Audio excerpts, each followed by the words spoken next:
Next speaker will be Jim Caffey, President, Asia Pacific and India, Senior Vice President, Qualcomm Technologies. In this role, Caffey is responsible for leading all business and operation functions for Qualcomm in these regions.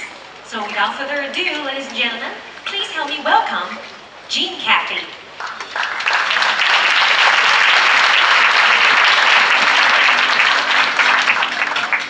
Good afternoon.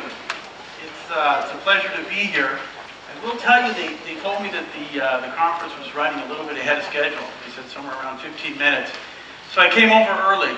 And then I found out that the Honorable Fa Ming Lu was speaking in front of me. I said, there's no way they'll be ahead of schedule. They'll be behind by 10 minutes. Fa Ming Lu, very difficult to follow you. But also good to see you. Qualcomm has been in Taiwan for a long history, a long, deep history, over 20 years here. And in that 20 years, we've built the company primarily out of the mobile business. And the ecosystem as it's grown in Taiwan, we've grown along with it. And it's only gotten bigger. Bigger in the fact that we expanded to IoT, we expanded to automotive. And just recently in December, we actually expanded even more into compute.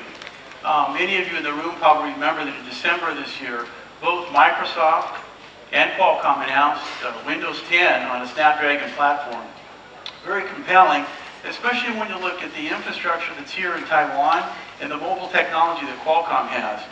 We're now able to leverage that mobile technology, the low power and the connectivity that comes with it, and develop new products here in Taiwan. Now, when you look at that, what does it do for the consumer? It actually allows for some very super thin devices. Super thin devices that are always connected. But more importantly, what I think about it makes me excited is, it's not just that announcement, it's not what we're doing and leveraging here in Taiwan, it's what are those devices going to look like when we get to 5G? Wow, now you're truly talking about untethered gaming in VR. But that's not why I'm here today. I'm not talking about Windows 10 on Snapdragon. Some of you are smiling, some of you are frowning. I'm actually going to talk about 5G. And on 5G today, the presentation I'm going to touch just a little bit about the market impact, a little bit on social and economic impacts, a little bit on some of the applications and the requirements. Some will also be a little bit on 5G NR and what the status of it is, especially with the trials, because without the trials, you don't get deployment. Without deployment, the consumer doesn't get a chance to actually use it. But more importantly, as I go through this presentation, there's a common theme that will be very obvious over time. And that common theme is LTE plays a big part in enabling 5G. It's not just LTE and where it is today, it's LTE and the advances that will come tomorrow. It plays a big part in enabling 5G and even exists. So look for that main theme as I go through these slides. So let's start this. And what I want to start with is this economic impact, or what we call the 5G economy. Qualcomm actually commissioned a company to review what the impact of 5G was going to be overall, globally. And it was actually interesting. We saw the impacts come, but it wasn't just economically, it was actually social impacts. Social impacts to the level, because it's so pervasive, that it would be almost as important, or maybe as important, as what we saw when electricity was developed and electricity was deployed. Some of the same thoughts even migrate towards automotive. Think about when automotive first came to the market, when it first came to Henry Ford's factories and it was mass produced, and it was available to everyone at a reasonable cost. The actual study talks about this and it says, hey, that's possible. 5G can be so pervasive across all the industries and across all social and economic stratuses that it can be that impactful. More importantly, for some of you in the crowd, especially if we have any financial consultants in the crowd, you'll like some quantitative numbers. Quantitative numbers like, in 2035, 5G's economic benefit could be around 12 trillion. 12 trillion. That's a big number. And the top 3 areas would be manufacturing, information and communications, wholesale, and retail. To put that in perspective, this is nearly as much as all consumers in the United States spent in 2016. It's more than China, Japan, France, Germany, and the UK combined last year. It's fairly significant. And 91% of the respondents in this study, we surveyed them, they actually believe that the 5G It'll enable products and services that have not been invented. So much of what you're going to see in the 5G, it's not here yet. It hasn't been invented because it's just going to be enabled. What about the jobs? Jobs, 22 million jobs worldwide. The value chain alone could generate 3.5 trillion revenue in 2035 and support up to 22 million jobs. 22 million jobs, just to put that in perspective, that's larger than the population of Beijing. Over time, the total contribution of 5G to the global GDP growth is expected to be equivalent to the country of India. Anyone know how big the country of India is when you compare it to the others? It's number 7. India ranks as the 7th largest economy in the world. So you're going to see this growth will come from many businesses of all kinds. It really shows that 5G is very pervasive. So what is this 5G and what are we going to see? In some ways, it's somewhat of a collection. It's like a unifying connectivity fabric that has to provide scalability throughout and low latency. It has to have high availability and reliability. It has to have uniform coverage with high efficiency. And we'll give some examples of that later in the presentation. But the 5G will have a broad impact across industries as many will adopt wireless over wired connections. Now, I'm going to say this one more time. Many will adopt wireless over wired connections. I really want you to let that sink in on how that changes a lot of products and how that changes a lot of industries and how it enables a lot of user experiences that you wouldn't have had before. Now, 5G is also going to be immersive. In this video, you can imagine experiencing and sharing a world in rich and more immersive environments. 5G's enhanced mobile broadband capabilities will provide fiber-like bandwidth to support mobile VR and AR with uniform 100 megabits per second available to everyone. The possibilities of where and what and when you can experience become seamless. It's like what I talked about before. If you're a gamer and you now have a laptop, Windows 10, powered by Snapdragon, 5G in the future, you can game anywhere. You're not restricted. You're untethered. Same thing happens with the skier that you can see in the video. In addition to that, the 5G era enables a new era of immersion with enhanced mobile broadband. Broadband that's 1 gigahertz, and with aggregation at 20 gigabits, it allows for a movie to be downloaded, a 4K movie. Fang Lu was talking about 8K TVs just a minute ago. Even a 4K movie can be downloaded in just seconds. It's low latency, and that enhanced mobile broadband, it drives the cost per bit down. It's an interesting timing. When you drive the cost per bit down, you want the carrier to take advantage of it. And for those of us that have seen some of the carrier movements globally, they're now starting to go back to unlimited data. Unlimited data needs a lower cost per bit. 5G has a chance to provide that, which makes for the user experience even more enhanced. I also want you to think of, what if you could support this 4K video download, but you could do it more than 1,000 phones in a city block, more than 10,000 phones, more than 50,000 connections. Think of this. It'll be able to support 100,000 high-speed video streams in a city block. Now, most of us are thinking, well, I hope I'm not in a city block and there's 100,000 people with me. It's not the point. The point you want to get is, if you have that kind of distribution and that kind of bandwidth, it opens up opportunities that people haven't thought of. You may be the owner of a venue that's a football stadium. I come back to Fang Lu again. I'm going to have to pay Fang Lu a fee for bringing him out 4 times now. But think about that football game. It doesn't have 100,000 people in the stadium. It might have 30 or 40 or 50. And now that enables for experiences that we didn't have before. Could be VR in stadium, and that's a concept that's being talked about. But that's only possible when you drive towards this next evolution.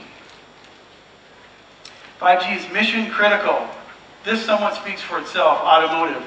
If you rely on a wireless connection at all the moments when failure is truly not an option, tough. You cannot have failure. You cannot have any latency. And we believe that enabling a wireless connection that is reliable as a wired one results in innovations that no one can predict. It comes back to selecting wireless over wired solutions that I mentioned earlier in the presentation. Now it's, if you can enable a wireless connection that is reliable as a wired one, it will create innovations that you haven't thought of before. 5G era will enable mission-critical control. And this slide, it speaks for itself. This is some drones that are working with air traffic control emergency service. It's critical. We all know that in this slide, you have to have high reliability, you have to have low latency, and you have to have high availability. When I talk about the low latency, for example, it'll be less than 1 millisecond. That is the speed at which a hummingbird flaps its wings. How many people know what a hummingbird is in this room? Not too many, just a few? Okay, let me translate. In Chinese, it's a feng yao. Did I get that right? Okay, feng yao. 1 millisecond. It'll benefit other applications as well, and not just the mission critical that you see here with the forest fire, but it would also be transportation, medical, and other public safety. It's truly transformative. It's really something to truly relax and kind of think of where it can take us. It also is ubiquitous. What we could learn, think of what we could learn if sensors were ubiquitous around the world. Each one connected and sharing data that provides insight never seen before. Awareness and intelligence becomes possible through hundreds of billions of small, inexpensive, intelligent connected sensors and actuators. It allows us to gather data continuously, act proactively, and as devices get smaller, they eventually start to act on behalf of us, which is artificial intelligence. But it will take hundreds of billions of connections. How do you support that? You support that with 5G and the supporting wireless technologies that come with it. 5G is also massive IoT. It'll be massive IoT, but this does require some development, and this requires some effort. It requires high power efficiency connectivity. It also requires low complexity devices to reduce cost. They cannot be complex, they have to be lower cost. And we need some long-range solutions for some of the more challenging environments, especially in some of these cities. Once again, when I mentioned before, there's a common theme in this presentation. LTE will provide a foundation, and Qualcomm is driving the cellular IoT, scaling down to very low data rates, tens of kilobits per second with narrowband IoT. I want you to also imagine, as you drive this technology, what would it be like to have batteries that lasted 10 years in these applications? 10 years in deployment of hundreds of thousands of devices per cell. LTE advances continue to lead the way for 5G, continued theme of this presentation. Nevertheless, 5G new capabilities include enhanced mobile broadband, mission critical, and massive IoT. But it requires continued LTE advances, gigabit LTE, cellular V2X, cellular IoT. Even new technologies like ULL are important developments as we move towards the 5G solution, the ultimate 5G solution. All of these technologies will build the fundamental building blocks of 5G and are starting to deliver that vision as we sit here today. I'm also trying to figure out how to get back to this water bottle. Slowly getting there. QC is driving, Qualcomm driving LTE also to be more efficient in IoT. IoT has different requirements. It actually has much stricter requirements when it comes to power, and it gives a little bit on the bandwidth requirements. Cat 1, for example, right? It needs to be speeds up to 10 megabits per second, but it's for energy management and wearable type applications. You've got M1 for lower power, but it doesn't have to be as much as maybe 1 megabits per second. You'd use that in healthcare, or object tracking, or city infrastructure. And narrowband IoT, the most power sensitive, and the lowest throughput, maybe tens of kilobits per second, using it in smart meters and smart buildings. Where is this gigabit LTE? Well, it's moving pretty quick. If you look at the slide behind me, the blue colored countries that are behind me, those countries have already started trials of gigabit LTE, and they've already announced planned deployments of gigabit LTE. There are 15 to date. There's an even larger number of operators, 47 operators in 37 countries. Those are the dark blue dots behind me. are preparing for gigabit by trial and deploying essential building blocks. The essential building blocks to pull all this together, it's 3xCA, it's 256 QAM, it's 4x4 MIMO, it's LAA. And of the 183 commercial LTE advanced deployments, 86% are Cat 6 and above. Gigabit LTE. I'll say this one more time. Gigabit class LTE is the anchor for the 5G mobile experience. Any mobile 5G device that doesn't incorporate proven, widely adopted gigabit LTE cannot be considered to be a global solution. LAA is a key global enabler of gigabit LTE, making it a requirement for a worldwide solution. Qualcomm, working very diligently, as it did in 2G to 3G, 4G to 3G to 4G, and now 5G, will have the first truly 5G mobile solution. Just as you delivered the first 5G solutions before with LTE, it'll be integrated with multi-mode capabilities. So it's clear that this last mile is going away. The last mile solution will be wireless.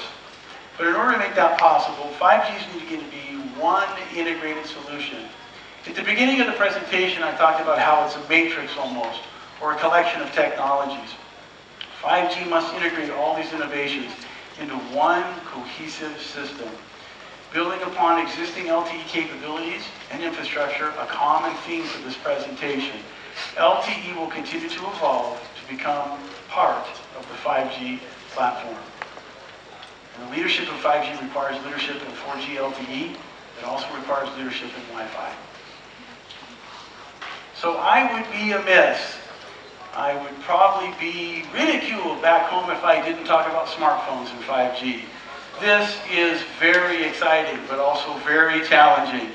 Robust, highly integrated connectivity in the key 5G smartphones is going to be challenging. It's going to have to incorporate LTE, gigabit LTE, LAA, Wi-Fi, 11AC, 11AD, 11AX, MIMO, RFFE, and even new technologies, the LTE, ultra-low latency, ULL. You put all these into a smartphone, it starts to create a quite robust and unique experience. But it also makes challenges for mechanical engineers. Think of the size and the thermal constraints that we're going to put on ourselves as we bring these new technologies to market in the form factor of a smartphone, in the ability to scale at high volumes, right? It's not we're making 100 million. There's more than that. It's billions of phones. These are the types of challenges Qualcomm thrives in. They do well. They execute and they'll deliver in this market. But this will be a challenge, but it'll also be worth the work. It'll be worth the challenge because the user experience will be unbelievable. 5G in a smartphone. So where are these 5G NR trials? The trials are using our prototype systems, and we're already collaborating with companies around the world, major 5G NR trials, to drive the development. GPP compliant trials and interoperability testing at both the sub-6 gigahertz and the millimeter wave to accelerate wide-scale deployments. We've already announced with SK Telecom and AT&T with Ericsson at the beginning of the year for 5G trials in Korea and the US, starting in the second half of 2017. And on May 10th, we jointly agreed with SoftBank and Sprint to develop technologies for 5G, including the 3GPP radio standard and band 41 at 2.5 gigahertz for accelerated, wide-scale 5G deployments. The project targets to provide commercial services and devices in late 2019. I would anticipate, I would bet, there will be more announcements, more trial announcements throughout the MNOs, through Europe, Japan, Australia, and China. And working also as well with the infrastructure suppliers. It's moving at a rapid pace. You can actually see the technology develop in front of you, and you can see the trials actually taking place in a public forum. So, just as we lead the transition from 2G to 3G, we'll do the same in 3 and 4, do the same in 5. And as we make these transitions, where we're here in Taiwan, I want to point this out. It's probably the most important thing I'm going to give you today, which is we're able to use and leverage the infrastructure, the entire supply chain that's in Taiwan. This mobile ecosystem can really thrive as we move towards 5G. Taiwan will have the opportunity to accelerate and drive the future of 5G technology, not just in IoT, but also in mobile, and now in compute. What does that do for Taiwan? The most important thing it does for Taiwan is it allows it to access those economic benefits that I mentioned earlier. 22 billion jobs worldwide, some of those can come to Taiwan. And 12 trillion in goods and services, some of those can come to Taiwan. So the 20 or some odd years that Qualcomm's been in Taiwan, this is a very exciting time for us. Driving the 5G to market, driving it globally, will actually help us in Taiwan to leverage the efforts that we've worked on for so long. And that's all I had. I want to thank you. I think we're way ahead of schedule now. The next time I come back, I'm going to add 15 more slides, and I'm going to ask Fa Minglu to join me. So thank you. Thank you, Mr. Jim Caffey, for joining us this afternoon. And you're right, we are about 15 to 20 minutes ahead of schedule. So our next speaker will be Robert Crook, Senior Vice President and General Manager of the Non-Volatile Memory Solutions Group at Intel Corporation. He leads a worldwide organization responsible for NVM technology design and development, complete solid-state drive SSD system hardware and firmware development, and wafer and SSD manufacturing, as well as marketing for Intel's component, module, and SSD and VM businesses. Mr. Crook would like to begin his presentation with a short video.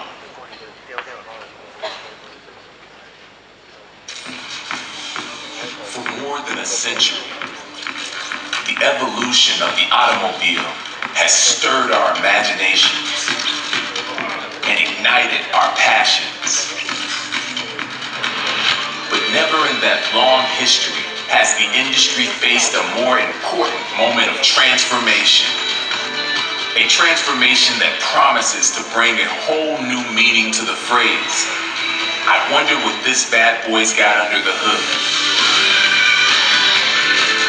The car of tomorrow will essentially be a data center on wheels, capturing and analyzing terabytes of data, collected through hundreds of sensors, and put to use by powerful in-vehicle processors. Of course, the technology that will enable fully automated vehicles won't be confined to just the vehicle itself. It will require a diverse array of flexible, sophisticated, and fully integrated solutions, from bumper to bumper inside the car, to end of the entire automotive ecosystem outside the car. The result will be a technological wonder on wheels that leverages the intelligent use of data to enable exciting new innovations, make driving safer, and completely redefines the concept of high-performance vehicle.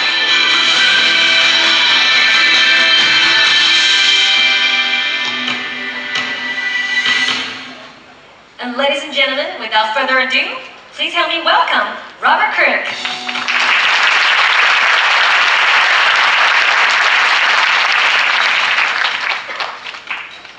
Good afternoon. I'd like to extend my personal welcome, and of course from Intel as well, for joining us here at Computex 2017. It is a very exciting time to be part of this industry as we're in transition. And it's exciting to be here in Computex in Taiwan and feel the energy and the excitement about what's ahead of us. And I'm excited to be here just for this next short while to talk to you a little bit about what some of our upcoming innovative technologies are that will transform the data center. And we have a platform that we're going to announce later this summer. We'll give you a little bit of insight into that and some of the technologies that are coming around it. But I wanted to just first talk about that video for just a sec. What we saw from the video is there is a big change, a new normal, if you will, coming in the automotive world. In the near future, the experience we have in vehicle transportation will be transformed. new levels of comfort, safety, efficiency, and the automotive industry will be dramatically changed, and the experience we have in the automobile will be dramatically changed. But as importantly, the potential for dramatic change in the usage model of automobiles and the business models could have an even bigger impact on the industry around us. And it's enabled through breakthroughs in three-dimensional sensing, new types of sensors, and the ability to capture all that data and, of course, analyze that data. So we have to capture, analyze, transport that data, and massive amounts of data will indeed be captured and analyzed in the process of this automotive transition and this business model transition. But it is pretty cool. The automotive driving impact to the industry is very visible. But it's happening all around us. We're in the transition from human-generated data to machine-generated data. And it's having an exponential effect on the data available to us. Captured data is exploding around us. Services businesses like smart hospitals are generating tons of information about the patient and in the process of the patient and how to treat that patient, but also around the logistics around the hospital and how to get people in and out in post-care associated with the patient. And transportation, like automotive, is changing tremendously, but things like airline industry is changing tremendously as well. We're capturing enormous amounts of information about the airplane itself, the engine and how it's operating and how to make it operate more efficiently, the exoskeleton and examination of the plane to ensure safety is a tremendous amount of data happening. But then all around, once we have that plane operating efficiently and with the right level of energy going into it, the industry around it can be tuned to that airplane as well. In manufacturing, at Intel, we see this every day. We have very highly complex manufacturing systems where each individual piece of equipment generates enormous amounts of data, and it's a very valuable piece of equipment. We need to keep that equipment running in its top shape, but we also have to look across the pieces of equipment and how they operate together and analyze the interactions between those pieces of equipment, and then expand outward from there into the supply chain going into that factory to tune and optimize the efficiency of that factory to get the most output. And then, of course, the supply chain, tuning the operation of that factory such that we service our customers extremely well. In the transaction space, think of financial services where today we are generating huge amounts of information that requires real-time analysis that has tremendous value in trading of the stock and the trade transactions themselves, but also of the world around us. What's happening in weather, what's happening in agriculture, what would impact these kinds of transactions. And then, of course, social media, where we are generating huge amounts of data that we see every day. Twitter and Facebook generating tens of thousands of gigabytes for us to look at and analyze and understand trends on a daily basis. And applications and future trends continue to generate that tsunami of data. Smart agriculture is something that we're all now increasingly becoming familiar. Using satellite images and analysis of crops and how they're growing in the field and adjusting the fertilizer rate, spreading rate onto those plants to do it most efficiently and most cost effectively is something that we're already doing. But think of going to the next step on that, where we're predicting market needs for crops and adjusting the growth rate of those crops to maximize the value and the timing of the harvest. And real-time retail, where we're analyzing what's happening in the store in real time in an unobtrusive way and adjusting pricing and promotions as people walk through the store to try and maximize demand. And seamless, secure access and transactions, getting it in and out of infrastructure for industry and lifestyle, we see tremendous opportunity for using these new, richer sources of data, these three-dimensional images, to make security and safety better and but less intrusive. So we see experimentation actually happening here in Taiwan, using the electricity from the lighting infrastructure to power new sensors. And that's happening in California as well, where we don't need the electricity for the infrastructure that we built for lighting, because we can use LED lighting, and we can use that same power infrastructure for a network of rich sensor data and share that back. But we have to transport and analyze that data, of course. And then in medicine, we're seeing breakthroughs in genome sequencing and then analysis of that genome sequencing for precision medicine. And at Intel, we have an initiative called All in One Day, where we want to make genome sequencing and then analysis of the best treatment for the consequence of that genome sequencing happen just like a blood test. And that we can take, sequence the genome and then find the right treatment for that all within one day. It'll be normal for everyone to come in and get that kind of treatment for precision medicine. Now, automotive, we could go on and on. Now, many companies are excited about this, and we are getting rich data. But many companies are still what we would call information poor, because we're getting all of that data, but we aren't able to analyze it. We aren't able to analyze it in a real-time nature to drive business value. And we have to revisit the data center's current infrastructure to ensure that customers can extract actionable data from that, extract actionable value from that data.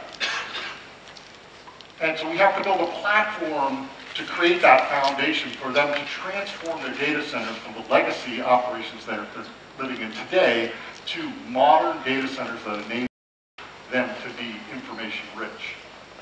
Data centers have to have pervasive performance to enable those actionable insights. They have to have the efficiency to drive scale with the needs of information scaling. They have to have the agility to address new workloads in changing market conditions and to seamlessly transition between public cloud and private cloud. We need a more responsive and simpler infrastructure for that agile service delivery. We need to underpin that with security of the applications, of the multi-tenant environments, of the data in transmission, and the data at rest to reduce the security risks associated with this information-rich world. Now, Intel is driving platform innovation across compute, storage, and networking in order to address these challenges.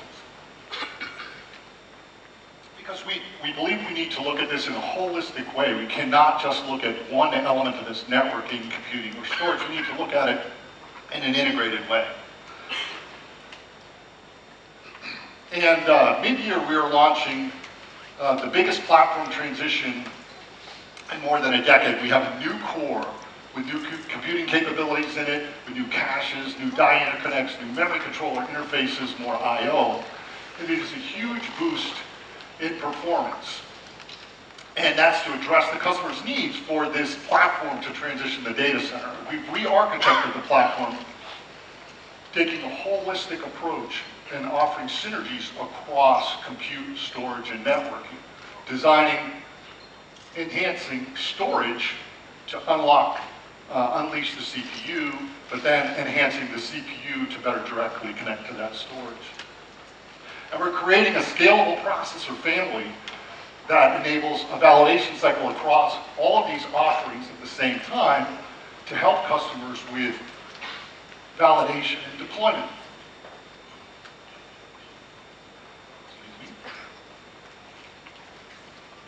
Now, we're also simplifying our processor lineup and the branding associated. So we'll have one CPU that has a certain set of features that will scale across single processor through multi-processor families, and then a branding structure that's based on metals to easily communicate the capabilities of any one individual processor.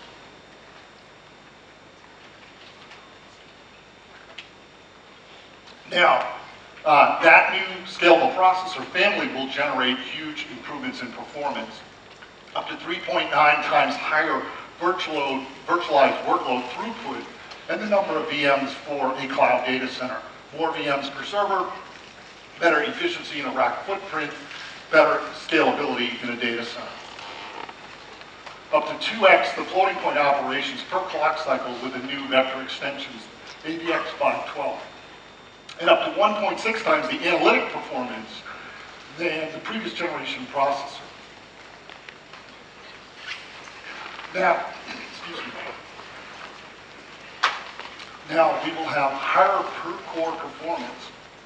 That will give us faster application response time with lower software licensing costs. I guess I'm finally getting that cold, everybody's getting here. Bad time, sorry about that. So higher per core performance, and that gives us better response time in any one given application. It also helps us lower software licensing costs to lower the TCO in the data center because we get more output per application, per core, per license. And we get higher socket level performance by having more cores per socket.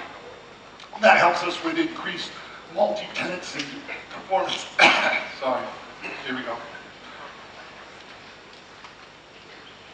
That increases performance for multi-tenant operations and VM density for clouds, right? That allows us to get better scalability within the data center. And it also helps with parallelizable workloads as well. So if we've got multi-threaded workloads, we'll see the benefit from those multi-core environments. And to help also, we need to get higher memory and I/O bandwidth because we could need to feed that microprocessor as well. We'll get more memory bandwidth via added memory channels with high performance DRAM input.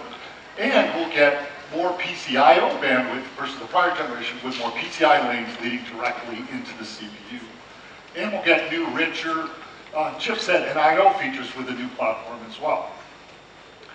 Now, once we have that in there, we need to drive compute efficiency within the cloud, and we've got the Intel Resource Director technology that helps with service level agreements with information about telemetry and manageability that allows you to look at how the workload is operating and then repartition the data center environment based on what you see happening in your server.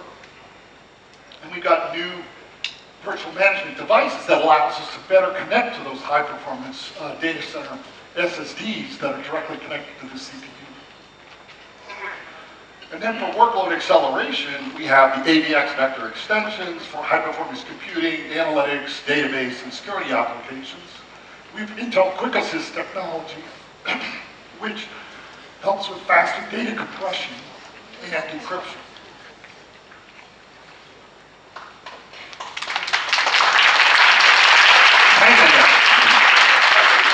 So we have for data compression, so that's for data during transit, and of course data at rest, and then for getting efficiency, and then encryption for data transmission and data at rest. And then for algorithmic workloads for specific programmability, we've got FPGAs, and that allows us to speed up server and storage and networking algorithms dynamically as they evolve. And then my favorite area of discussion is the storage portion of the platform. And for the longest time, hard disks have been the bottleneck to the data center. And about 10 years ago, we started a march on solid-state drive, driving non-volatile memory into the data center. And 10 years ago, that industry was a $0 billion business. This year, that industry will be over a $20 billion business in less than, for the industry, in less than 10 years. And that's because there was a very real problem to be solved. The scalability of the data center was bottlenecked by access to data. And that continues to be the case as we see this exploding data happening in the market for us. And we have two new breakthrough technologies that we're super excited about in terms of the data center. The first of which is Optane technology. Optane technology is based on 3D cross-point memory media.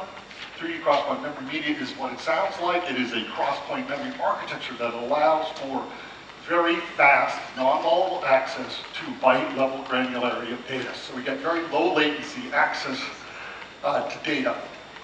And we don't have to do block erasers like we do with NAND-based technology. And so it allows for very high performance when turned into an SSD storage, very low latency, fast, all the time, high bandwidth. So you don't need to push high queue depths, high workloads into it. in order to get that performance, and the quality of service that you get out of that solid-state drive is very, very high, even under high write pressure. So it's very symmetric in its performance, and so you'll get high throughput and low latency even under high write pressure. So super excited about that. It will be great for caching applications and for database type applications that are really dependent on low queue depth, low latency access. 3D NAND is a fundamental breakthrough in NAND technology that we've been waiting for. And we have been in 2D NAND decreasing the dimensions of the memory cell for 20 plus years. Think of it as like a checkerboard of squares where we're making those squares smaller and smaller, getting more and more cells on a given checkerboard at any one given year. And can make them smaller and smaller. Then we're increasing the number of bits per cell, 1 bit per cell, 2 bits per cell, 3 bits per cell, so that we're using fewer and fewer electrons on that. And we really reached the end of scaling there, and we needed a fundamental breakthrough. And 3D NAND enables us to go into the third dimension, so we have a cube of memory cells, if you will, instead of just a checkerboard of memory cells. And it actually allows us to accelerate Moore's law. So instead of fighting the electron reduction problem, we have more electrons. We have 10 times the number of electrons that we had actually on 2D NAND. It allows us to accelerate the pace at which we can drive density. What does that do in terms of the data center? That enables us to pull more data off of slow hard disks onto known volatile memory. And that enables us to do more analytics, more real-time analytics on that data in order to bring data to value for businesses. Now, once we have that very fast storage in terms of Optane or in terms of much bigger data onto NAND-based SSDs, we need to optimize the platform of the CPU in order to take advantage of that. We want to take those fast storage devices and directly connect them to the CPU, but we need to think about how we attack the CPU. So we've been making modifications to the CPU in order to do that. So we have something called volume management device that allows us, it's an enhancement to the way PCIe works in our CPU, and it delivers seamless management of those NVMe SSDs to enable hot plug removal without OS interference. It allows us to minimize service interruptions during drive swaps. It allows us to improve virtualization of that storage as well. And then once we have this low latency storage, we also don't want to put a host bus adapter in between us and the storage. We don't want the delay associated with that. We don't want the cost associated with that. We don't want the power associated with that in the data center. So we want to remove that and do direct attach of those storage devices onto the CPU. New capability we call VROC, or Virtual RAID on Chip. And this allows us to use the host CPU and some software as the RAID system. And this allows us to get rid of that power, get rid of that cost, get rid of that delay to the data. Because remember, it's all about getting actionable insights from that data. And anytime we delay access to data, we slow the system down. Now, in our platform that we bring out next summer, we'll of course enhance the integrated network, and it gets the just works networking with billions of ports shipped by Intel over time. But we're also excited about the Intel Ethernet 700 series, which is really the foundation for server connectivity as an added card in the cloud for in telecommunications and enterprise. And it delivers performance across a wide range of network port speeds, and it offers intelligent offloads and sophisticated packet header processing, and the quality that you'd expect from Intel in terms of open source drivers and the quality of the devices themselves. The 700 series is going to come in 10, 25, and 40 gigabit Ethernet speeds to allow you to adapt to what your current infrastructure is, but also move forward. And it will have an enhanced data plane developers kit, which helps us support network function virtualization. So it has a series of libraries and accelerators and drivers that help you do replacement for network functions. Now, for high performance computing, we need interconnect too, but we need it in a very efficient way for high-performance computing. And the OmniPath architecture is a complete end-to-end fabric solution optimized for high-performance computing. And that interconnects either Xeon CPUs or Xeon Phi CPUs with 100 gigabit links optimized for high-performance computing. So it's a very low latency fabric with very high messaging rate. And in just its first year of production, the OmniPath has enabled very high-performance computing clusters all around the world. And in fact, right now, 28 of the top 500 computers in the world take advantage of OmniPath technology in just its first year. And the highest performance computing cluster in Japan, which is an 8,000 node Xeon Phi system, takes advantage of OmniPath. Now, when we look forward, though, we're looking at networking, and we can see that the transportation of networking inside the data center is becoming incredibly important.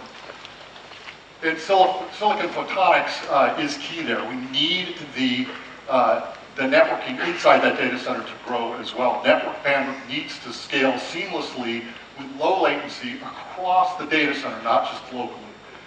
And we need a fully integrated silicon photonics. To do that, Intel Silicon Photonics is the only solution with the hybrid laser technology that gives this 90% coupling efficiency that you need to drive cost and scale.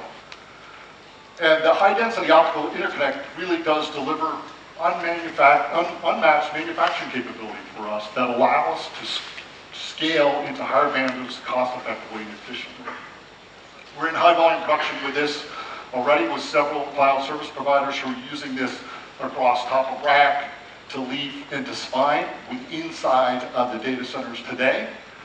And when we look at where data is going, we see that the data the traffic inside the data center is growing at about 2x per year, and we're going to need to continue to grow that capability.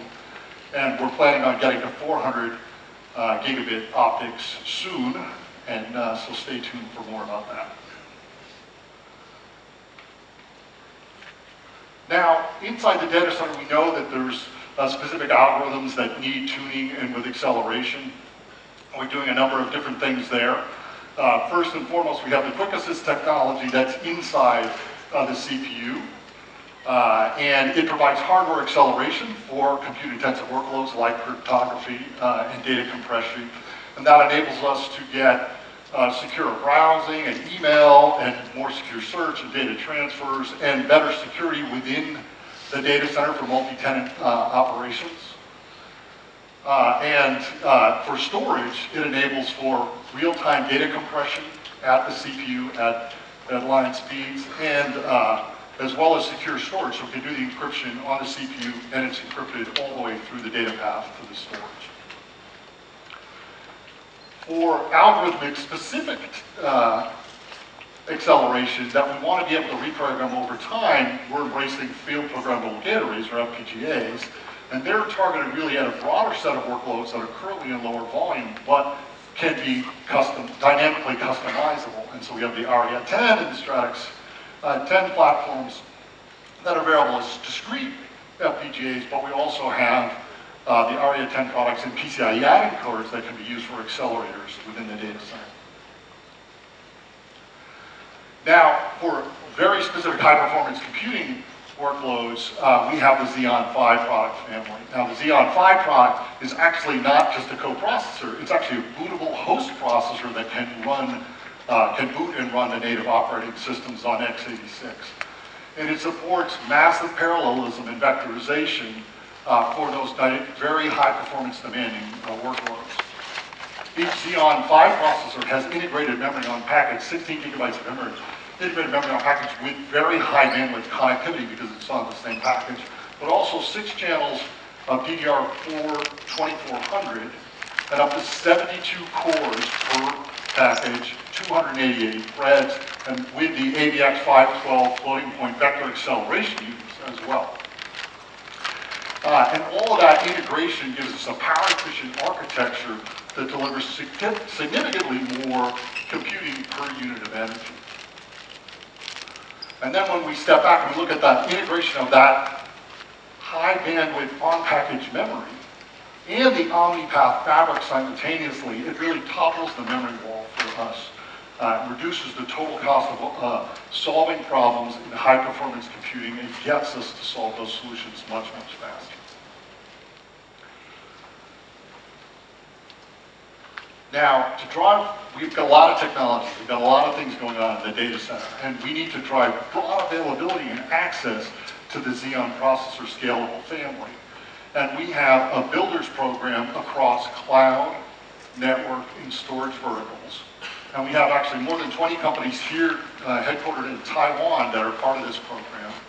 And we will continue to work with our builders community to accelerate the deployment of all this exciting new technology in the data center and network solutions. We've got over 9,000 builders university videos that people are using to learn and more quickly deploy across cloud, network, and storage platforms, and more than 2,500 attendees at our builders conference events.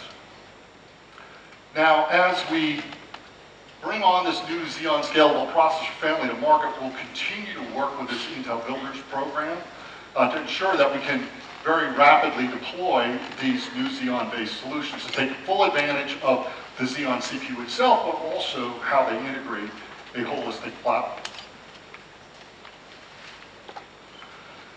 Now, Intel is redesigning the data center with these groundbreaking technologies and the architectural innovations that are coming. Now, the Xeon processor is the workhorse of the data center. This next generation scalable processor family is going to be the biggest advancement in computing we've delivered into the data center this decade. Optane technology is fundamentally disruptive to the memory and storage hierarchy and has optimizations going into the microprocessor in order to take advantage of that. Silicon photonics is a whole new class of high-speed connectivity that is going to carry us into the future and allow us to have new ways to partition the computing platform. And as costs come down and performance continues to go up, this technology is going to be the anchor of a new data center redesign.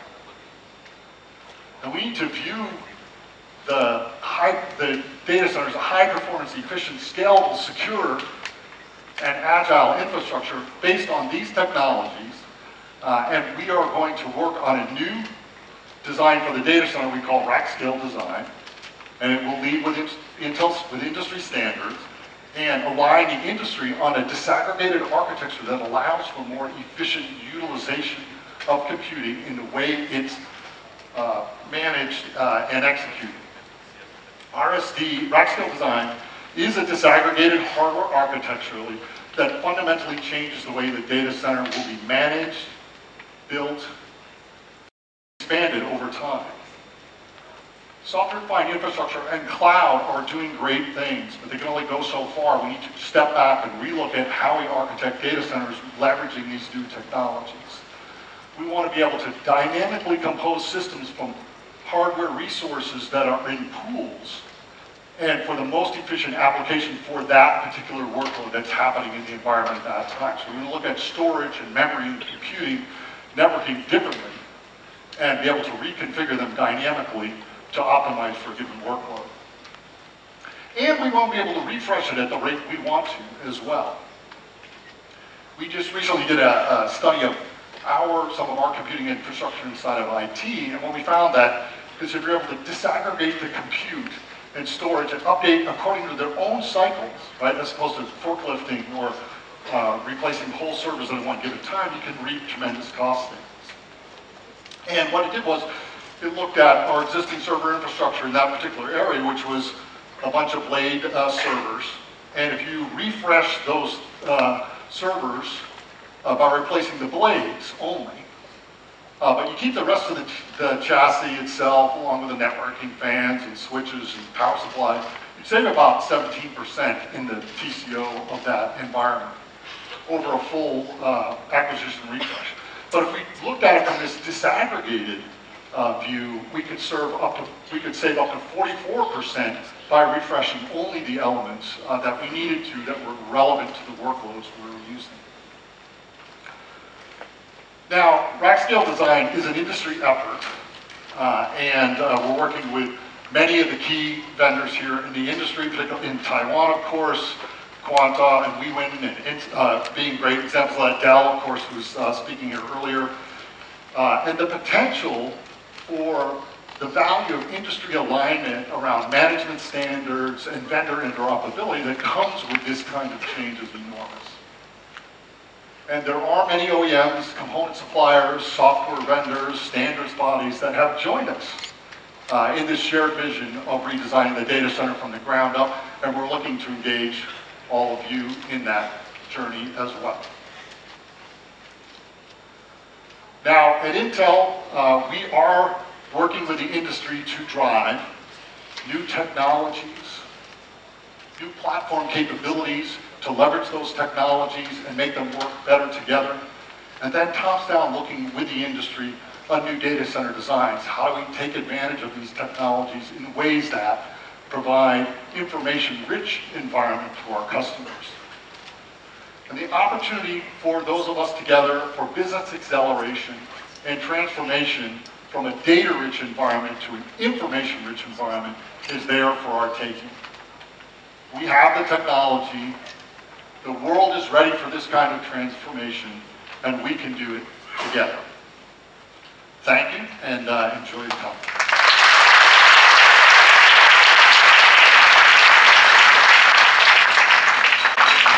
Thank you very much. It's great to be back in Taipei, one of my favorite cities in the world. I've probably been here about 60 or 70 times over the last 10 years. So I love this town, and my whole family jokes because they think the only reason I come here is to eat a Din Tai Fung, which is true. So thank you.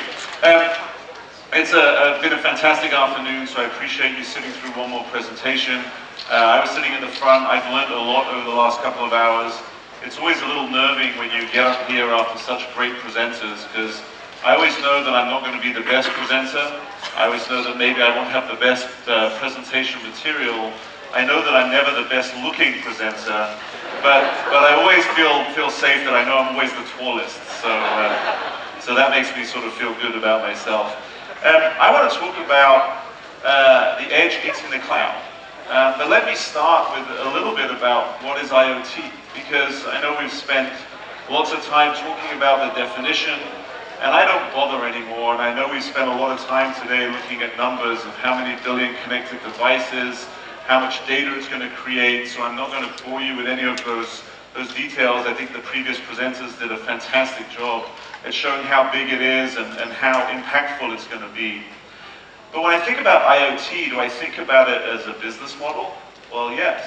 I mean, these are technologies that can radically change the way the world works, and as you as business leaders, what creates revenue for you. I can also think about it in terms of consumers or commercial customers. I can also think about it in terms of the things and the IT architecture beneath that. But DELL is an IT company, and so just to really level set, when I think about IoT and when I think about it on behalf of my company, we think about it really as a bunch of sensors or things that gather data. And they gather that data through connected networks, and they store and compute that data, all because analytics is the key underpinnings here. We at DELL think about data stored as a cost of businesses and data analyzed is a profit center.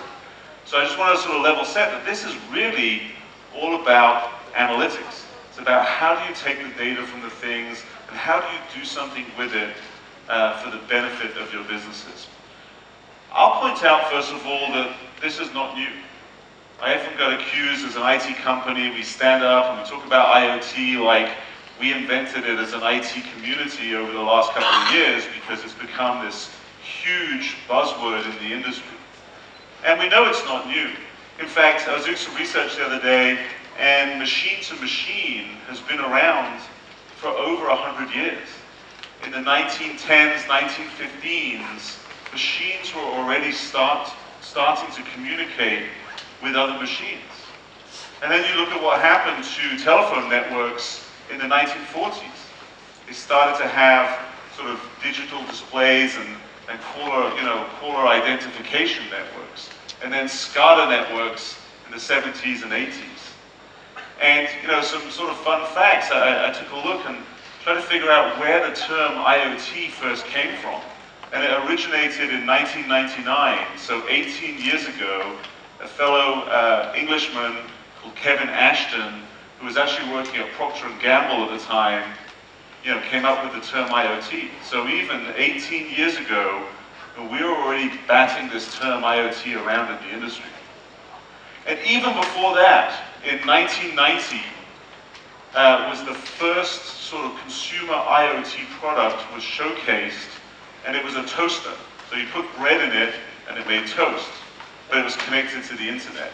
And someone went one step further, and they said, well, there's no real value of connecting your toaster to the internet, but what if we could have the bread pop up and it had the weather of the day? So there was also some initiatives around there. If it was going to be a sunny day, you put your bread in the toaster, it would pop up with the sun on it. If it was going to rain, I'm from England, so it rains every day, so it's probably all the time, it would sort of pop up with a cloud of rain, And you laugh, but now, I wake up every day, the first thing I do after I kiss my wife is ask my Echo what the traffic's going to be like and what the weather's going to be like in Austin, Texas. So we know this thing is not new. But why is it gathering so much hype in the industry right now? Why have the last 2 years been all about speakers in conferences like this, been about IoT? Well, it's a number of things. The first is the reducing price of silicon.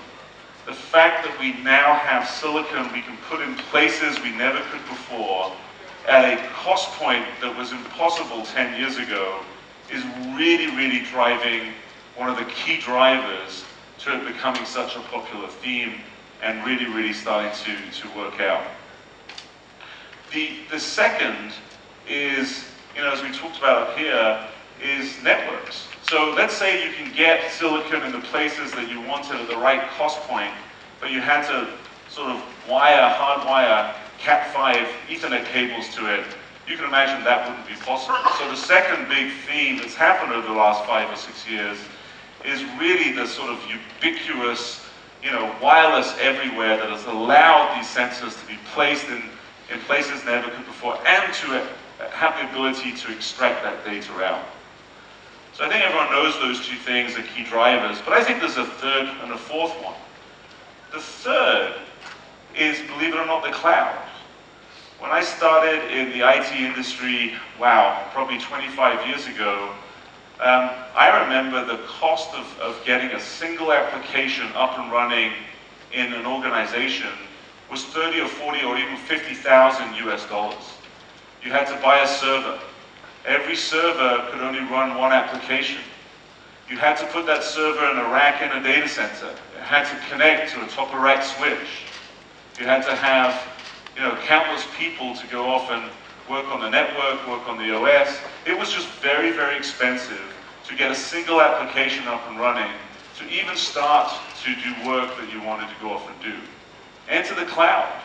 You look now at renting a instance in the cloud in AWS or in Azure or in other clouds around the world, and it's cents. It costs like 30, 40, 50 cents an hour to go off and drive these applications. And so what does that got to do with IoT? Well, it's allowed thousands or hundreds of thousands of people in companies to what we call the maker tinkerer community. They can get applications up and running. They can experiment with Snapdragons and Raspberry Pis. They can get access to data very quickly at a very, very low cost. And so it's enabled thousands and thousands of people to innovate and fast fail in their environments. And by the way, what scares a lot of IT people and a lot of business people is all of these people are innovating outside of the normal cultural or departments in their organizations.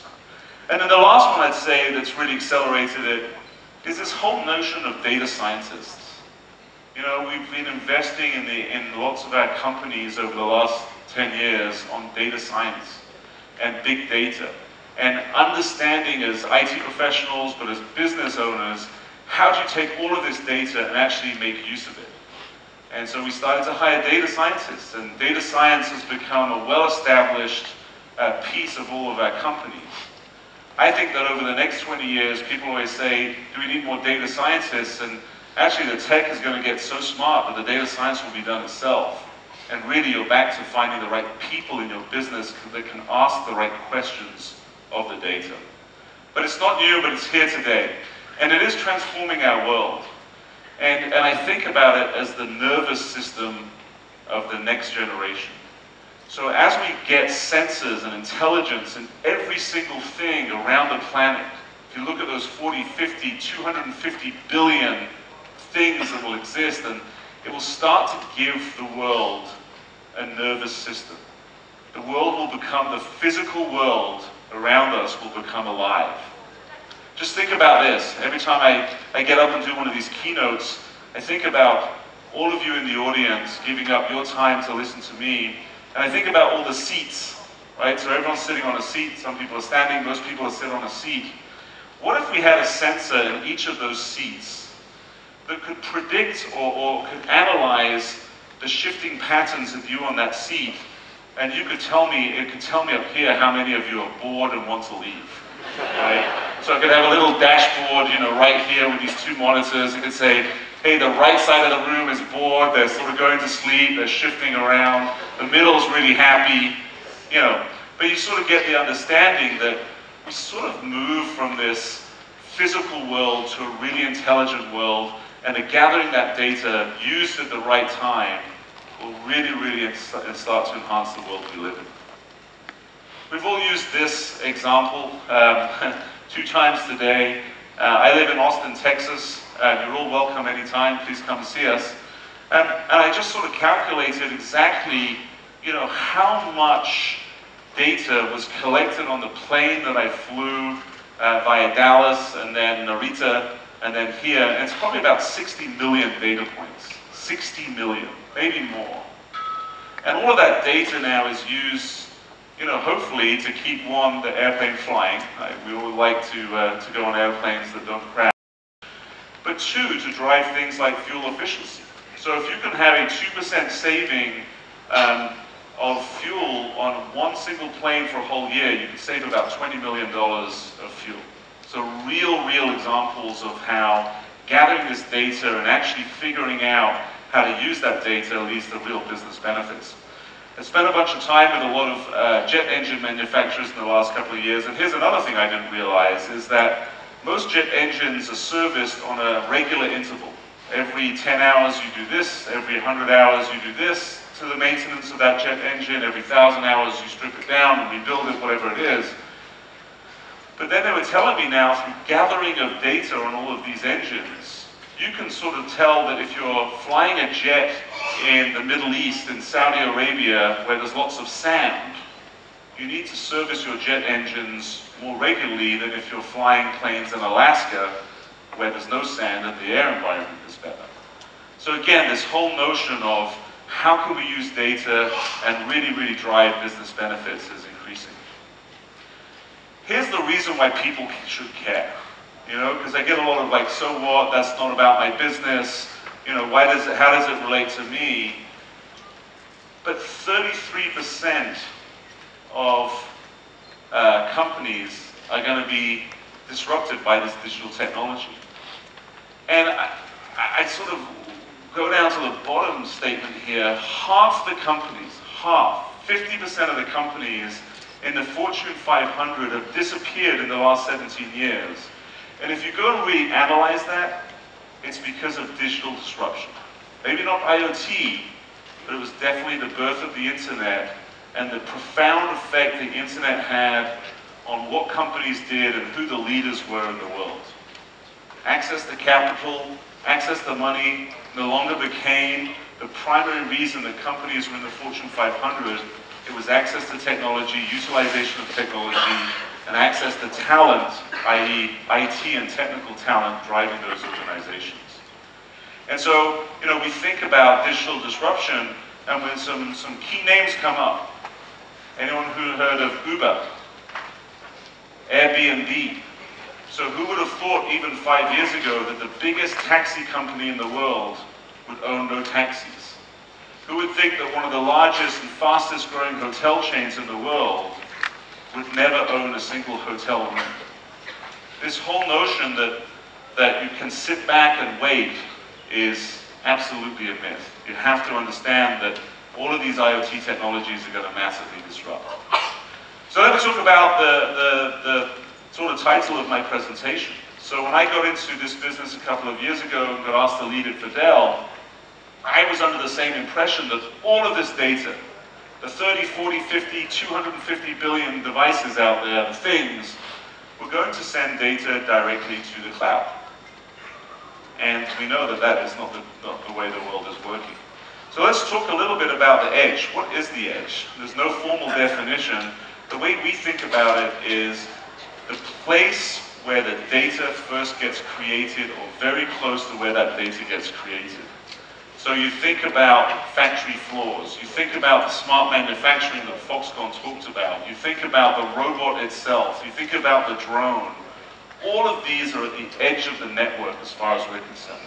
They're the things that are creating the data, and they're the things that IT is not really responsible for today. IT has grown up in data centers, in the cloud. And so the operating environment of this edge is significantly different than the operating environment of the data center.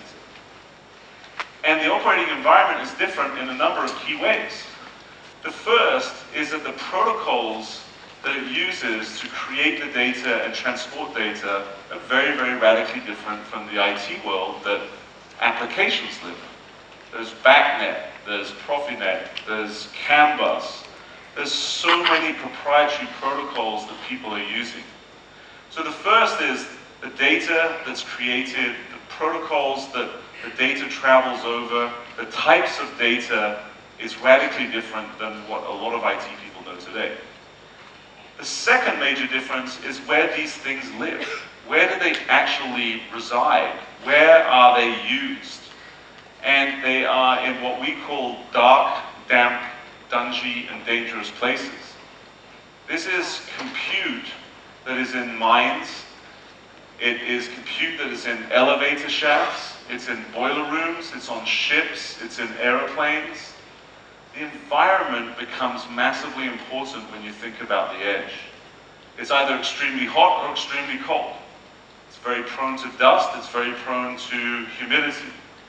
And so there's a whole different mentality that has to come through as you push compute and you push storage and you push the ability to gain insights from analytics from the places that compute never lived before. And then you look at the cloud, and I think we all understand this, but the cloud is a very sterile environment. It lives in these huge data centers, or it lives in areas that have been manufactured and they've been built, to cool and to ensure that the environment is massively safe. There are big, big buildings around the world. You've seen some of these mega data centers, the Googles and the Facebooks and the Watsons of the world are massive, but they're very, very controlled environment. And the other is, they're all very much the same. You can cool it, you know how to cool it, there's the ability to go off and do that. And the cloud is great for the accessing of big, big, big data. And it uses lots of common web framework, lots of common protocols, lots of common devices. So that's sort of the difference between the two. And the reason I talk more about the edge is that is the new sort of paradigm that we're seeing, the new nomenclature that's emerging over the past couple of years. So let me talk about the speed of innovation, though, in IoT. So you think about the world in IoT, it's really, really, really fast. Let me give you some use cases here. If you're looking at autonomous driving, whether it's a car or a truck, the world that you have to sense is in microseconds, milliseconds, sub-milliseconds. You have to make sense of that world almost real time or sometimes real time, otherwise bad things happen. And the connectivity has to always be on, otherwise bad things happen. Or the processing of the computing has to happen all the time. And the world is not static, so it's constantly changing. And so there's this whole notion of sensing, make sense of what you're sensing, act upon it, which is about driving analytics and data, learning, pushing that back into the closed loop model, and then repeating and repeating and repeating and repeating. And in that context, if you look about the cloud and the constraints that the cloud has, it's not going to be the place that all of this data gets computed and analyzed. And so let me pick on the cloud for a minute and talk about some of the issues with that as it comes into IoT technology. The first is speed. If you think about that connected car and you think about the terabytes of data it's going to collect, if all of that data had to go up to a cloud, get processed, and then driven back down to the autonomous car, would you feel safe driving around an autonomous car? The answer is no. Even with 5G, and we're big proponents of 5G, and we think it's going to have huge amount of benefits, the amount of data that's going to get collected far exceeds the networks that we're going to put in place. And so the latency issue of driving data to the cloud, whether it's a private cloud or a public cloud, is never going to be realistic in many, many of these use cases. The round trip just will take way, way too much time. The amount of data collected will take too much time. We've got 4K video today. Next we'll have 8K. After 8K, 16K. Again, as we sort of just strive for this innovation cycle and as we continue to constantly evolve, then the network will always be one of the lagging pieces of getting data from A to B and getting it analyzed. The second is cost. You know, the cost of networks is still very high. The cost of moving data has to be compensated by all of the infrastructure that a lot of customers, a lot of the telcos will put in place to move this data around the world. And so cost is going to become a second huge inhibitor of being able to sort of drive this paradigm of everything happening in the cloud. And the third is risk. You know, like no good IoT presentation ever happens without talking about security, and security being, you know, the biggest inhibitor today to putting good IoT projects in place. I always think about security as be paranoid but never paralyzed, because someone else is going to go do it. Someone's going to go and take that risk. But every time you move data from A to B, risk is associated with it. And so the more that you can analyze at the edge, the more decision making you can make autonomously at the edge, and the less risk you put into the environment. And then the one underpinning all of this is connectivity itself. Not every place in the world has connectivity, and nor will it. A lot of our customers, and I'll show you this in one of our case studies later on in the presentation, is a mining company. Their things exist 300 feet, 400 feet below the ground.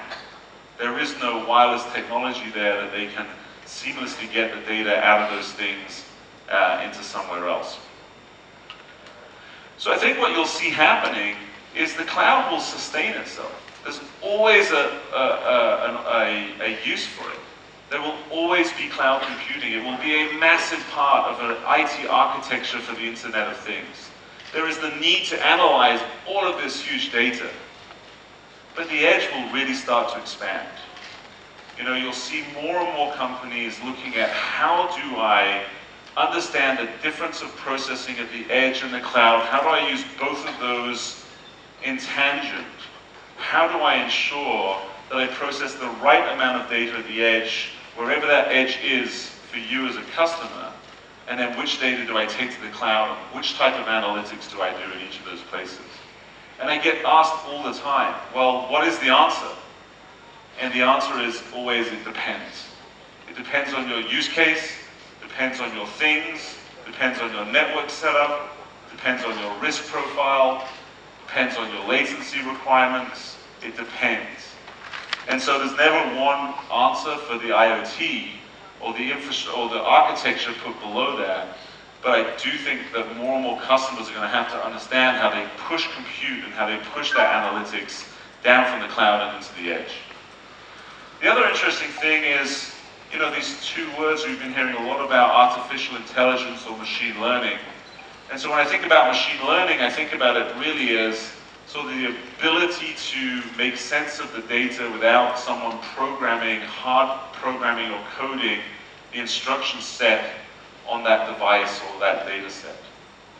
And then if you think about the edge and you think about every new data point now, whether it's through a camera, or whether it's through a sensor, or whether it's through something else, every new data set becomes a learning opportunity for that machine. They can take the data real time, and the machine can now learn, what does that new set of data tell me? How do I change the operations that I do? How do I change the outcomes? How do I change the algorithms, as I get more and more and more data sets? And so the ability to do machine learning at the edge and the sophistication that will add will mean that you need less and less data, holistically, because the data that you collect happens every single second. But we'll still need this notion of deep learning. And so if you think about millions of connected devices, each one is learning itself as it interacts with the world around it, as it gets more data, as it becomes smarter as a consequence of that machine learning. Having all of that data then pushed to the cloud, or lots of the answers pushed to the cloud, will allow the cloud to look at multiple different data sets across multiple different things. Let me give you an example of that. We have a customer we're working with who does building management. They're looking at, putting an appliance in every big commercial building in the US. And that appliance will control the building real time. If there's a fire in the building, the first thing you ever want to do when there's a fire in the building is what? People say get out of the building, but actually the first thing you want to do is switch off the air conditioning unit, because fires love fresh oxygen, and if you're pumping oxygen into the building, you can fan the flames of the fire. Second thing you want to do is obviously get the people out. Third thing you want to do is turn the lights on so that everyone can make it to the exits, etc., etc. So they need edge compute because those things have to happen absolutely real time. The fire extinguishers have to talk to the other devices, the air conditioning unit, and it has to happen real time. And you may want to make sure that connectivity to the cloud won't stop those processes. But then think about that company if they can manage 5,000, 10,000, 20,000 buildings. Now what happens is in the cloud, they can start to do deep learning and analytics. They can say, hey, look, I've got a building here, maybe it's in one part of the world that looks very similar to another building in the same part of the world. And I know this building over here is using 20% more electricity than this building over here. And I know it's because they have an old air conditioning unit. You can then take that data, and that data becomes very valuable. You can sell that data to air conditioning companies. You can sell that data back to the companies, the businesses you're collecting the data from. So again, as we see it, you've got the ability to do real time, to control something at the edge, and then the ability to take multiple edges and really look at what's happening across a much, much bigger environment. And you can do simulations. You can start to say, what if? And then each of these things is learning in the cloud. It's saying, hey, this machine's operating better than this machine, and it can create better algorithms and then push those back down to the edge. So the edge becomes smarter, and then it's a self-fulfilling prophecy, and you get into this innovation loop and this cycle where the edge is learning, it's getting smarter, the cloud is looking at multiple edges, getting smarter, and then pushing better models back down to the edge. So what does that mean for Dell? Well, we are an infrastructure IT provider, and so if you look at this chart, everything on your left-hand side is what we would call the edge of the field. It's SCADA networks, it's robots, it's air conditioning, it's video cameras. It's really, really fragmented. And Dell didn't wake up one day and say, hey, we're in the IoT, so we're going to make video cameras, or we're going to make light bulbs. So what we do is we help process that information, and the first thing that we did was we've created a new business unit that creates IoT edge gateways. A gateway is something that lives at that edge that really allows you to connect to multiple different protocols. So it's got legacy I/O, it's got wireless I/O, it lives in those very, very harsh environments, and it does a lot of compute at the edge. And then there's the data center, or what's now called the fog, what's fast becoming the fog. The on-premise data center that you might want in each of your hotel buildings, each of your branches in a bank, and then you've got the cloud at the back end.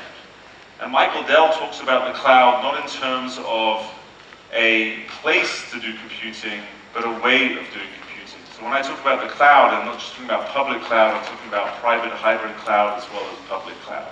It's this philosophy of having very, very elastic compute at your disposal. Who you buy it from is less important than the fact that it's highly elastic.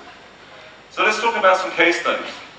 The first one I want to talk about is a great company here right in Taipei called Gorilla. And we've worked with them on video analytics to improve operational efficiencies. And so this is a great use case where not everything will be sent up to the cloud all the time. We have a lot of customers doing video surveillance and doing analytics on that video surveillance.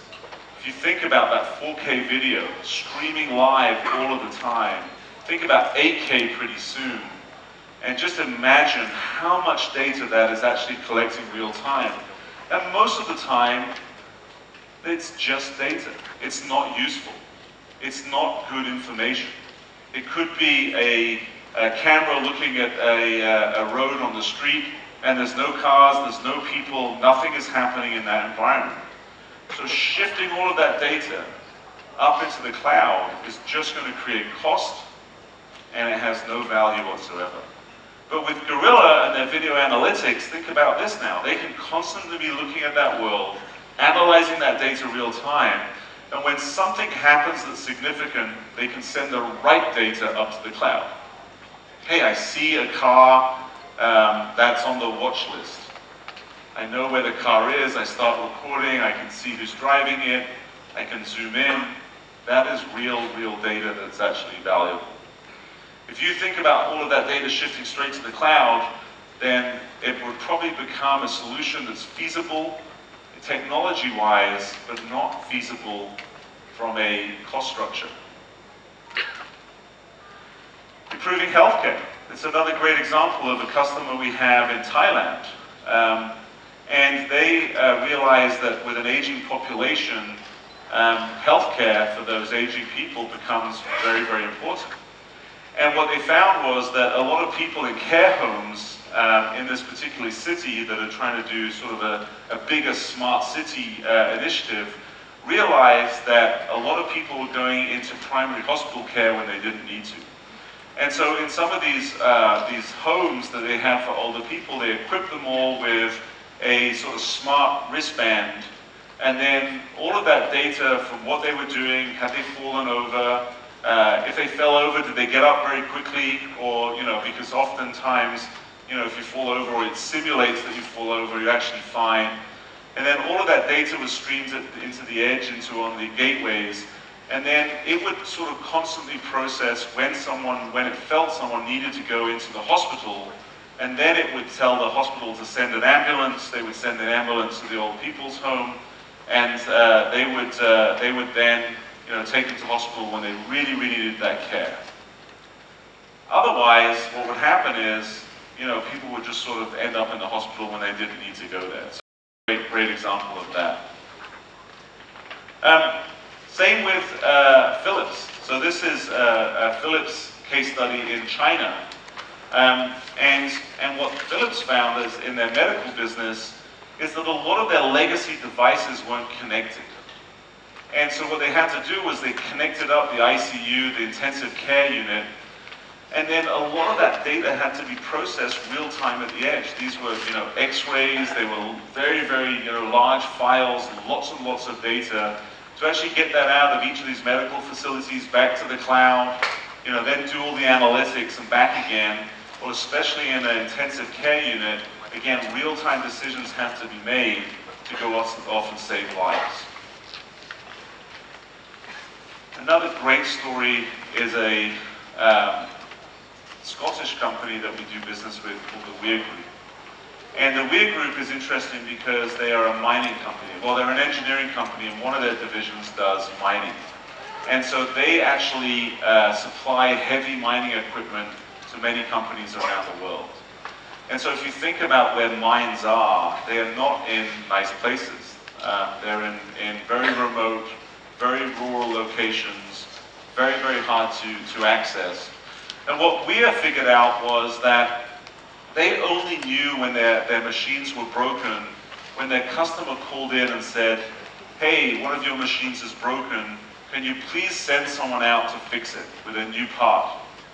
Well, the problem with that is, you know, we call it in the industry rolling a truck.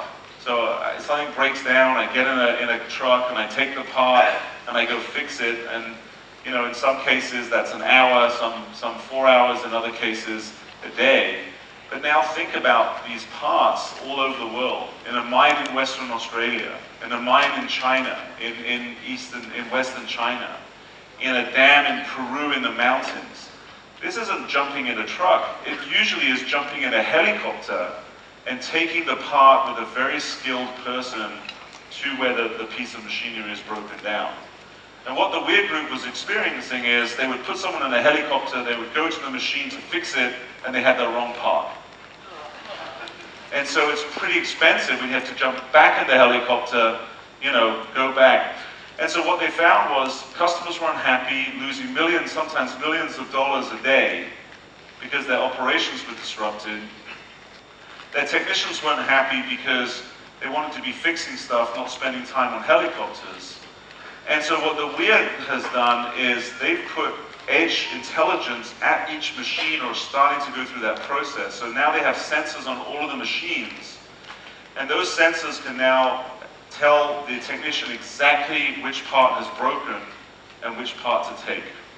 And so connectivity was a big challenge.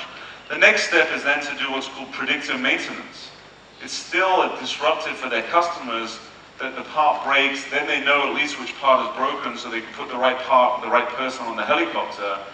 But now they're using algorithms at the edge to predict when the part's going to break, and then they can send the right person and the part and fix it before it actually breaks. So this is a real IoT case study in my mind with a huge business benefit because it really starts to identify how do I use this new technology to fundamentally change my business model and have happy customers. The last case study I'm going to talk about is what we call nervous to chill. And this is a customer called IMS Evolve that works a lot with supermarkets around the world. And does anyone here eat yogurt? You know yogurt? Well, my kids love yogurt, and I probably waste more money with their yogurt than anything else because they pull it out of the refrigerator and they open the yogurt up and it has water on the top. Have you ever experienced that? It's like just a little bit of water.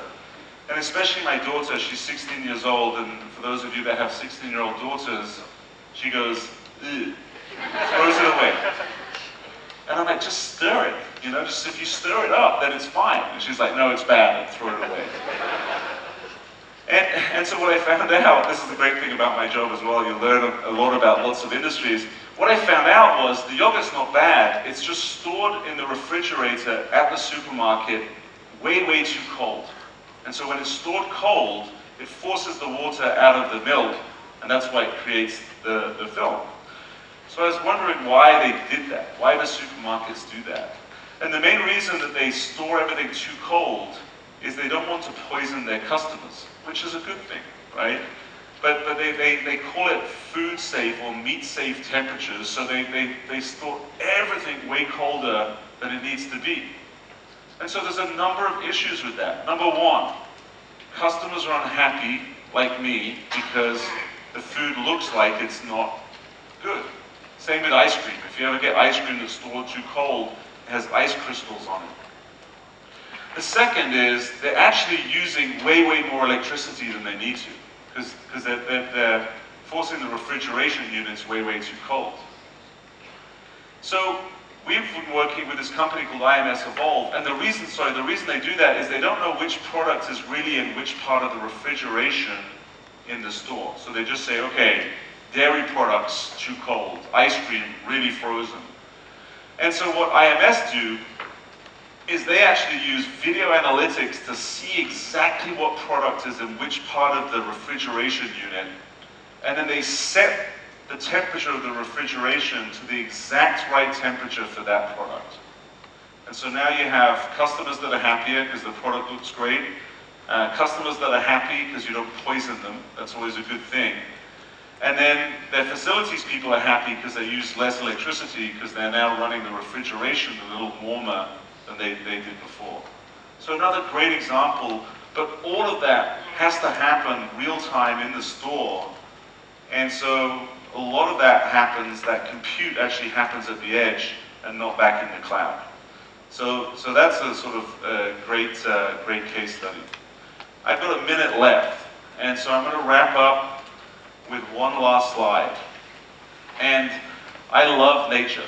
I spend most of my time, if I'm not in the office, outdoors, mountain biking or scuba diving when I can. And I always look at nature as an inspiration to how I do my job. And so you're probably thinking, why is an octopus on the screen? Well, I think that the octopus is the best analogy to IoT that's ever been created. Because if you think about an octopus, it has 8 legs. And in each of those legs, it has the suckers, the tentacles. Those are the sensors in the IoT world. For an octopus, those can smell, they can feel, they can touch. But what I found out that I didn't know is that an octopus actually has 9 brains. It doesn't have one. Each of those tentacles actually has a brain in its tentacle. And it did that because as it evolved, it realized that as it touched and sensed the world, it could not survive if it had to send all the messages back to its brain and process them and then send messages back to react. And so it developed a brain in each of those tentacles, and that for me is edge computing. Right? It's the ability, thank you, it's the ability to do local computing and make decisions. So the brain in each of those tentacles can make the decision for each tentacle. So it can escape its prey or it can attack its prey. And then the brain still has a very, very unique role. All of these tentacles can't only work in isolation. They have to work together. So all of that data goes up to the big brain and it makes decisions. And so I never think that billion years of evolution can be wrong. And so that's really what IoT is about. It's about an octopus. So think about it that way. So thank you very much. I appreciate you being here. One more thing before I go is we have a booth here. If you want to spend more time, we've got a lot of our people here. We'd love to talk to you more about octopuses and the IoT. Thank you very much.